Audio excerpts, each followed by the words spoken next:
Alkitab itu karya sastra yang megah. Di dalamnya terdapat ratusan cerita, monolog, puisi, nyanyian, syair, dan yang lain. Tidak heran bahwa Alkitab juga memakai banyak gaya bahasa seperti personifikasi, satir, hiperbola, bahkan harafiah, dan yang lainnya. Dengan fakta ini, maka banyak ayat yang harus kita cermati gaya bahasanya untuk dapat mengerti maksud ayat tersebut. Salah satunya frasa dari ayat ini. Lebih mudah seekor unta masuk ke dalam lubang jarum daripada orang kaya masuk ke dalam kerajaan sorga. Frasa ini berasal dari Matius 19 ayat 16-26. Mengisahkan seorang muda yang menjumpai Yesus dan bertanya apa lagi yang harus dia lakukan untuk mendapat hidup yang kekal atau mendapatkan keselamatan. Sebab dia sudah melakukan seluruh hukum Taurat dengan baik. Lalu Yesus menjawab dia, katanya, "Jikalau engkau hendak sempurna, pergilah, juallah segala milikmu dan berikanlah itu kepada orang-orang miskin. Maka engkau akan beroleh harta di sorga, kemudian datanglah kemari dan ikutlah aku." Mendengar jawaban ini, anak muda ini jadi sedih dan pergi meninggalkan Yesus, sebab hartanya banyak. Kemudian bagian inilah yang menjadi pertanyaan bagi banyak orang. Sekali lagi aku berkata kepadamu, lebih mudah seekor unta masuk melalui lubang jarum daripada seorang kaya masuk ke dalam kerajaan Allah. Nah, apa maksud Yesus dengan mengatakan statement tadi? Unta masuk ke dalam lubang jarum. Ada beberapa tafsiran untuk frasa ini. Mari kita simak. Yang pertama, yang paling familiar. Lubang jarum atau Eye of Needle adalah sebuah pintu di gerbang Yerusalem. Pintu ini berukuran sangat kecil dan sempit. Menurut cerita, gerbang utama kota Yerusalem akan ditutup saat sudah larut, sudah malam. Dan apabila ada kafilah atau pengelana yang pulang larut, maka mereka harus masuk melalui pintu lubang jarum itu atau Eye of Needle yang kecil itu. Para pengelana tadi yang pada umumnya menunggangi unta harus bersusah payah untuk membuat unta mereka bisa muat masuk melalui pintu lubang jarum itu, pintu Eye of Needle tadi. Mereka harus menurunkan semua muatan di punuk unta mereka agar unta mereka bisa masuk melalui pintu kecil itu. Dan unta itu juga harus membungkuk sampai ke tanah untuk bisa masuk. Jadi menurut tafsiran ini, yang Yesus maksud adalah lebih mudah seekor unta masuk ke dalam pintu kecil itu yang namanya pintu lubang jarum atau Eye of Needle daripada seorang kaya masuk ke dalam kerajaan surga.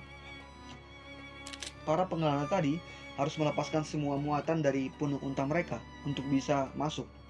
Ini adalah gambaran bahwa orang kaya harus melepaskan semua kekayaan mereka untuk bisa masuk surga, karena Tuhan tidak memandang kekayaan manusia. Jadi lubang jarum di ayat ini bukan lubang jarum yang kita kenal sehari-hari, melainkan sebuah pintu kecil yang namanya lubang jarum atau Eye of Needle. Tafsiran ini tampak bagus. Kemudian tafsiran yang kedua, diyakini terjadi kesalahan penerjemahan di ayat ini. Kata unta dalam bahasa Inggris camel diterjemahkan dari bahasa Yunani yaitu kamelos. Nah, kata ini itu sangat mirip dengan kata kamilos dari bahasa Yunani juga yang artinya kabel atau tali. Jadi kata yang dipakai sebenarnya adalah kamilos yang berarti kabel atau tali, bukan kamelos yang berarti unta. Jadi yang dimaksud Yesus adalah lebih mudah tali masuk ke dalam lubang jarum daripada seorang kaya masuk ke dalam kerajaan sorga. Yesus tidak benar-benar merujuk kepada unta masuk ke dalam lubang jarum secara harafiah. Itu kan mustahil. Nah, tafsiran kedua ini juga tampak bagus. Keduanya tampak bagus, tapi apakah benar ini maksud Yesus? Kita bisa memahami ini, kuncinya ada di ayat 25 dan 26. Pada ayat 25, setelah para murid mendengarkan statement Yesus tadi, mereka pun gempar dan bertanya, kalau begitu siapa yang akan diselamatkan? Kegemparan mereka disebabkan pemikiran kalau mereka yang kaya saja sukar masuk surga dan lebih mudah unta masuk lubang jarum, apalagi kami yang kurang mampu ini. Mereka berpikir begitu karena dalam pemahaman kala itu, kekayaan adalah tanda diberkati Allah. Jadi kalau mereka yang kaya atau diberkati Allah, sukar masuk surga, apalagi yang miskin. Itu pemikiran mereka. Kemudian kegemparan mereka terletak pada frasa lebih mudah unta masuk lubang jarum daripada orang kaya masuk surga. Mereka terkejut bukan main di sini. Kemudian mereka bertanya, jika demikian, siapa lagi yang dapat diselamatkan? Pertanyaan ini menunjukkan bahwa mereka tidak berpikir bahwa unta itu tali atau lubang jarum itu sebuah nama pintu kecil. Mereka benar-benar berpikir secara harafiah. Unta ya unta, lubang jarum ya lubang jarum. Justru kita di masa kini yang meyakini itu tidak harafiah dan cuma penggambaran. secara konteks budaya dan sosial kala itu, mereka lebih connect dengan kalimat itu. Jadi mereka mengerti kalimat Yesus tadi itu harafiah. Itu sebabnya mereka gempar. Lalu ayat 26 adalah kunci utamanya. Melihat reaksi gempar dan heran mereka, Yesus memandang mereka dan menjawab, "Bagi manusia hal ini tidak mungkin, tetapi bagi Allah segala sesuatu mungkin." Perhatikan ucapan Yesus ini. Yesus menegaskan bahwa ia sedang membicarakan sesuatu yang mustahil bagi manusia. Oke, kita lihat tafsiran pertama. Di tafsiran pertama, lubang jarum adalah sebuah pintu kecil di mana unta bisa masuk dengan harus bersusah payah, melepaskan muatan dan berlutut sampai ke tanah, lalu bisa masuk. Lantas apakah ini hal yang mustahil bagi manusia? Jelas tidak. Dan tafsiran kedua, kata unta seharusnya diganti dengan kata tali, kamilos, atau kabel. Jadi maksudnya kabel atau tali masuk ke dalam lubang jarum, bukan unta masuk ke dalam lubang jarum. Juga apakah ini mustahil bagi manusia? Oke, mungkin memasukkan tali ke lubang jarum pasti sangat amat susah, tapi bukan mustahil.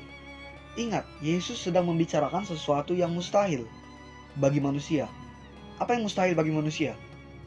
Iya, memasukkan unta, hewan unta ke dalam lubang jarum. Ketika ia berkata lebih mudah unta masuk melalui lubang jarum, ia sedang merujuk pada unta dan lubang jarum sebenarnya, bukan metafora atau penggambaran belaka.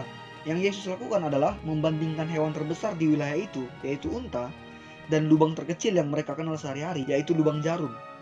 Untuk menunjukkan betapa mustahilnya orang yang cinta akan uang atau hartanya masuk surga, dan lebih mudah unta masuk ke dalam lubang jarum. Itu maksud Yesus. Lalu karena para murid gempar dan khawatir tentang kemustahilan itu, tentang siapa yang bisa diselamatkan, makanya Yesus menjawab, bagi manusia hal ini tidak mungkin, tetapi bagi Allah segala sesuatu mungkin. Bagi Allah adalah mungkin untuk memasukkan unta, hewan unta ke lubang jarum jahit. Sesuatu yang sangat mustahil bagi manusia. Dan karena itu bagi Allah juga mungkin untuk memberikan keselamatan bagi setiap orang. Keselamatan adalah hal yang mustahil apabila diusahakan oleh manusia. Makanya Yesus sedang membicarakan hal yang mustahil bagi manusia, tapi tidak mustahil bagi Allah, sebab tidak ada yang mustahil bagi Dia, kata Yesus. Dengan pengertian inilah, maka kita dapat mengerti ungkapan Yesus. Lebih mudah seekor unta masuk melalui lubang jarum daripada seorang kaya masuk ke dalam kerajaan Allah. Oke, Jesus bless dan sampai ketemu di video berikutnya.